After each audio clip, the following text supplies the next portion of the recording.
প্রিয় উপস্থিতি, সর্বপ্রথম আলোচনার শুরুতে যারা আমাদের এই বাংলাদেশের একটি সুন্দর পরিবেশ এনে দিয়েছেন, তাদের নাম না বললে না হয়।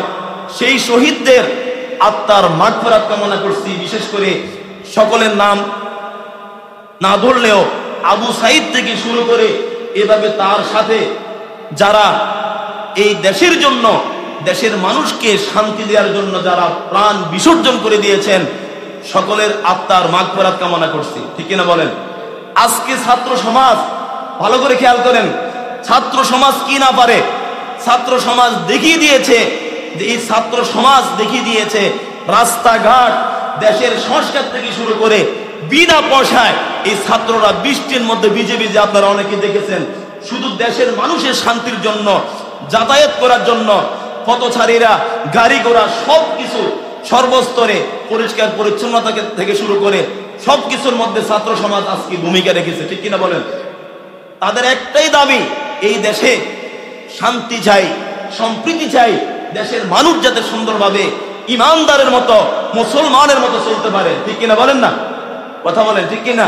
তাহলে সেই শহীদদের আত্মার মাগফিরাত কামনা করছি, যাদের বিনিময়ে, যাদের আত্মত্যাগের বিনিময়ে আজকে আপনি আমি দ্রব্যমূল্য থেকে শুরু করে সকল কিছু আপনার নিয়ন্ত্রণে পাচ্ছেন।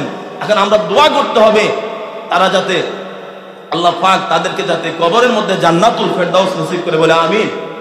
সম্মানিত প্রিয় উপস্থিতি, ভালো করে খেয়াল করেন, যেই শহীদেরা, যে ছাত্র ভাইয়েরা প্রাণ বিসর্জন করে দিয়েছেন, আপনি লক্ষ্য করেন, আপনার সন্তান যদি আজকে মারা যাইতো, আপনার কেমন লাগতো বলেন?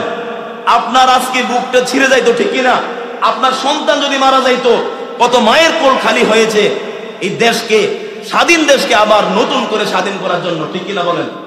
মানুষের বাক শক্তি রুদ্ধ করা হয়েছে।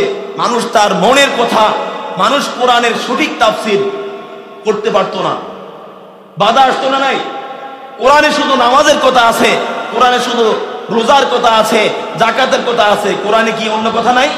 কথা বলেন না? সুদ, ঘুষ, কোরআনে ন্যায় নীতি, ন্যায় বিচার, জিহাদ, সমস্ত কিছু কোরআনে আছে, আছে না নাই? কোরআনের যদি কেউ একটা মানে আর একটা ছেড়ে দেয়, সে কখনো ইমানদার হতে পারে না।